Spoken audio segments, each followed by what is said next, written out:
जय श्री कृष्ण।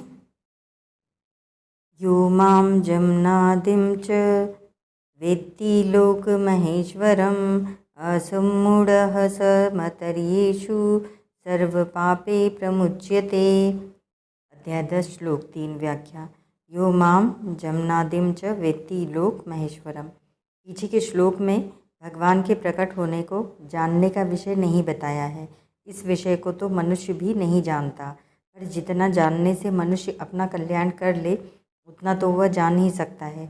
वह जानना अर्थात मानना यह है कि भगवान अज अर्थात जन्म रहित हैं, वे अनादि हैं, अर्थात यह जो काल कहा जाता है जिसमें आदि अनादि शब्दों का प्रयोग होता है, भगवान उस काल के भी काल हैं।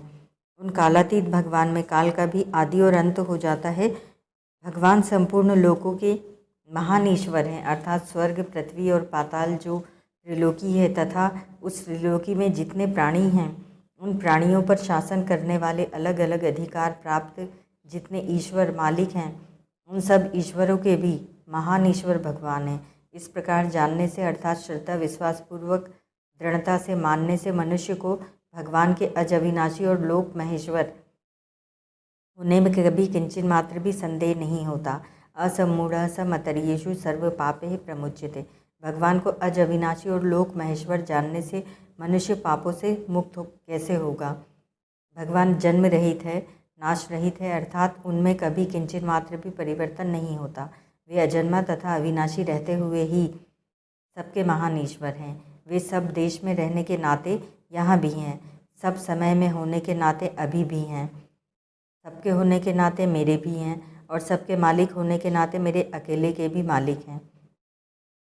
इस प्रकार दृढ़ता से मान लें, इसमें संदेह की गंध भी न रहे। साथ ही साथ यह जो क्षणभंगुर संसार है जिसका प्रतिक्षण परिवर्तन हो रहा है और जिसको जिस क्षण में जिस रूप में देखा है उसको दूसरे क्षण में उस रूप में दोबारा कोई भी देख नहीं सकता, क्योंकि वह दूसरे क्षण में वैसा रहता ही नहीं। इस प्रकार संसार को यथार्थ रूप से जान ले। जिसने अपने सहित सारे संसार के मालिक भगवान को दृढ़ता से मान लिया है और संसार की क्षण भंगुरता को तत्व से ठीक जान लिया है, उसका संसार में मैं और मेरापन रह ही नहीं सकता।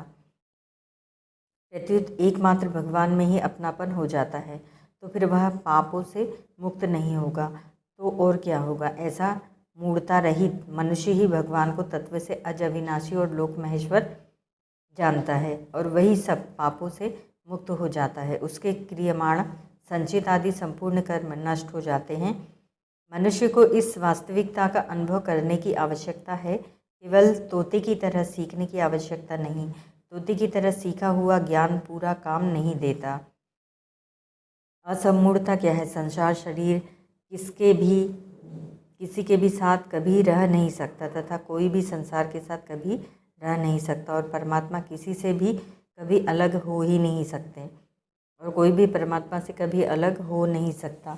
यह वास्तविकता है। इस वास्तविकता को जानना ही सम्मूढ़ता है और इसको यथार्थ जानना ही असम्मूढ़ता है। यह असम्मूढ़ता जिसमें रहती है वह मनुष्य असम्मूढ़ कहा जाता है।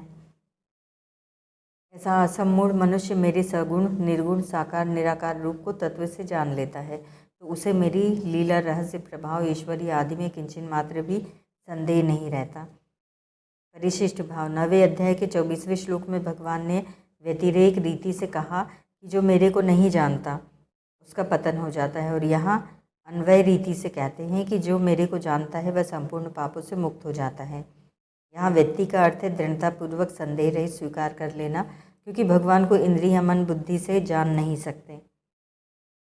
गीता 10वें अध्याय का दूसरा श्लोक। अतः भगवान जानने का विषय नहीं है, प्रत्युत मानने और अनुभव करने का विषय है। जानने का विषय खुद प्रकृति भी नहीं है, फिर प्रकृति से अतीत भगवान जानने का विषय कैसे हो सकते हैं। अनुभव करने का तात्पर्य है अपने को भगवान में लीन कर देना, भगवान से अभिन्न हो जाना। भगवान से अभिन्न होकर ही भगवान को जान सकते हैं, क्योंकि वास्तव में अभिन्न नहीं है। इसी तरह संसार से अलग होकर ही संसार को जान सकते हैं, क्योंकि वास्तव में अलग ही हैं। महर्षिगण भगवान के आदि को तो नहीं जान सकते, पर वे भगवान को अज अविनाशी तो जानते ही हैं। भगवान का अंश होने से जीव भी अज अनादि है, अतः वह भगवान को अज अनादि जानेगा तो अपने को भी वैसा ही अज अनादि जानेगा, क्योंकि जीव भगवान से अभिन्न होकर ही भगवान को जानता है। अपने को अज अनादि जानने पर वह मूढ़ता रहित हो जाता है। फिर उसमें पाप कैसे रहेंगे, क्योंकि पाप तो पीछे पैदा हुए हैं। अब अनादि पहले से हैं। सर्व पापे है प्रमुचिते का तात्पर्य है गुणों के संग से रहित होना। गुणों का संग रहते हुए मनुष्य पापों से मुक्त नहीं हो सकता, क्योंकि गुणों का संग पापों का मूल कारण है। आगे चौथे से छठे श्लोक तक असमूढ़ता का ही विवेचन हुआ है, जिसमें भगवान ने अपने को सबका आदि बताया है। भगवान स्वयं अनादि हैं और भावों के तथा महर्षियों के आदि हैं। ओम तत्सत।